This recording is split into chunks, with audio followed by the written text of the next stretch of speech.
Salut, c'est Fred, tipster du site gagnerfuté.com. Donc dans cette vidéo, je vais vous proposer un pari sportif, un pronostic sur le match Séville-Manchester United pour le dimanche 16 août. Mais avant tout, les résultats des derniers matchs de Ligue Europa. Donc il y avait Shakhtar Donetsk, Bâle, Wolverhampton, FC Séville le 11 août. Donc une très bonne réussite pour les pronostics, c'est imperfect, 3 sur 3. Je vous avais proposé pour Shakhtar Donetsk, Bâle, je vous avais proposé la victoire à domicile, donc là c'est 4-1, j'ai oublié de marquer. La victoire à domicile remboursée si N, bon bah il n'y a pas besoin de sécuriser, mais bon, sait-on jamais, donc c'est un pari gagnant. Bon, la cote équivalente est pas extraordinaire à 1,45, mais c'est toujours bon à prendre. Et Wolverhampton-Séville, je vous ai proposé la victoire sèche, une belle cote à 2,25 qui passe aussi. Et puis, je vous avais proposé l'équipe qualifiée, l'équipe 2, donc le FC Séville. Donc, 3 paris proposés, 3 paris gagnants. Voyons voir les statistiques générales que je vous propose pour le match Manchester United FC Séville. Donc, à savoir au niveau du coefficient Elo Rating, ce sont deux équipes très proches. Le FC Séville a 1935 points et le Manchester United a 1920 points. Donc, au niveau Elo Rating, c'est très peu. C'est deux équipes qui sont très proches, même si ce sont deux championnats très différents. Ce sont des équipes très proches. Donc, voyons voir les statistiques générales de ces équipes. Donc le FC Séville gagne à 50%, font match nul à 34% et perdent à 15%. Ils font des over 2,5 à 36%, des under à 63%. Ils marquent une moyenne de 1,42 buts et ils encaissent 0,89 buts.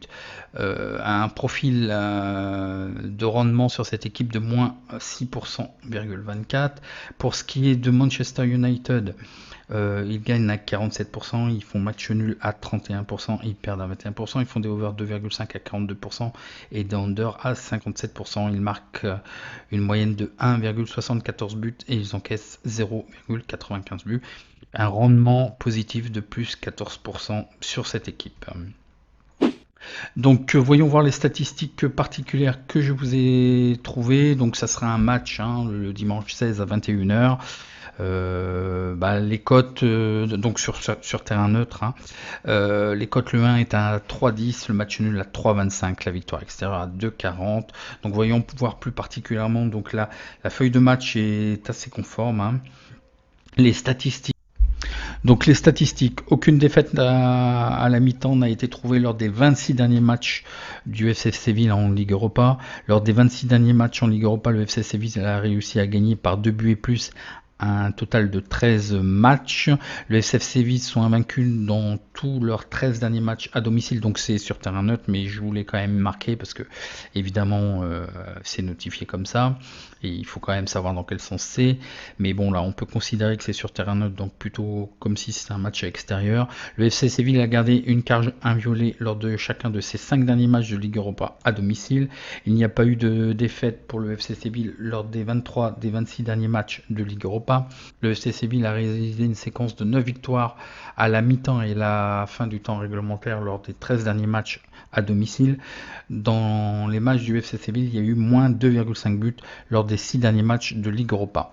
Donc certainement peu de buts, cage inviolé, moins de 2,5 buts, non certainement très peu de buts pour le FC Séville, ils sont quand même assez costauds. Manchester United comptabilise aucune défaite lors des 6 derniers matchs consécutifs de Ligue Europa, n'a pas perdu lors de 10 des 11 derniers matchs de Ligue Europa, a réussi à garder une cage inviolée lors de 8 des 11 derniers matchs de Ligue Europa, a réalisé une série de 4 victoires avec plus de 3 buts lors de ses 8 derniers matchs en Ligue Europa.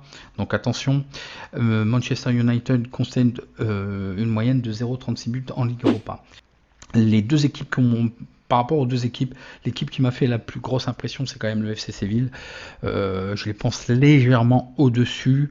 Manchester United, j'ai toujours du mal avec cette équipe et je les trouve pas assez tranchants. Je trouve que les résultats sont encore par rapport à au potentiel en fait de l'équipe. Bon, ils ont des bonnes séries et autres. Hein. Une petite indication qui peut être très cruciale aussi par rapport au pronostic que je vais vous proposer, c'est que ces deux équipes sont quand même les troisièmes meilleures défenses de leur championnat respectif. Hein. En Liga, le FC Séville est la troisième meilleure défense et Manchester United aussi en première ligue. Hein. Donc attention, certainement tout part de la défense aussi quand même. Hein. Je pense qu'on aura quand même une meilleure animation offensive. Bon, je vous dis, j'ai un petit peu de mal avec Manchester United. Je les trouve quand même un petit peu en dedans. Sur la feuille, on pourrait mettre Manchester, mais je les trouve quand même un petit peu en dedans. Moi, ils m'ont beaucoup plus satisfait le FC Séville. Bon, pas forcément sur leur dernier match, mais vous voyez bien qu'ils ne lâchent rien. Hein. Ils sont allés quand même à l'arracher, gagner contre Wolverhampton. Mais il m'avait beaucoup plu contre l'AS Rome. Hein. C'est pas que l'AS Rome a pas été très bonne, mais quand même ils ont fait un très bon match. Si Ocampos est là et s'il fait vraiment un match, il a été un peu plus transparent contre Wolverhampton.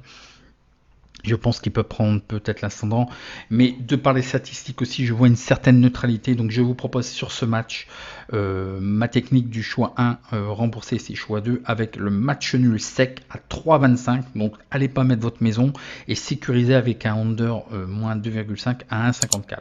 Ce qui sera à mon avis pas mal. Bon, le but effectivement est de compléter, de cumuler les deux gains. Hein. Si jamais on a juste le match nul qui passe, et ben on aura juste un petit gain.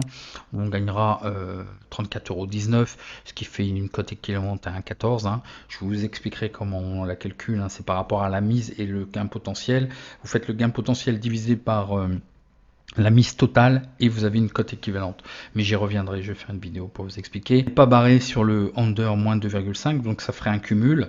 Donc sur une cote de 1,54, une mise de 19,48 €, ça nous ferait effectivement un remboursé à 30 €, mais rien nous empêche de cumuler les deux, et dans ce cas-là on aurait un gain total de 64,19 € et une cote équivalente parce que le 2,14, puisque en fait 64,19 €, si on mise 30 €, vous divisez et ça fait une cote de 2,14. Voilà la cote équivalente. Voilà ce que je vous propose. Donc en attendant, bon match et puis à demain pour la prochaine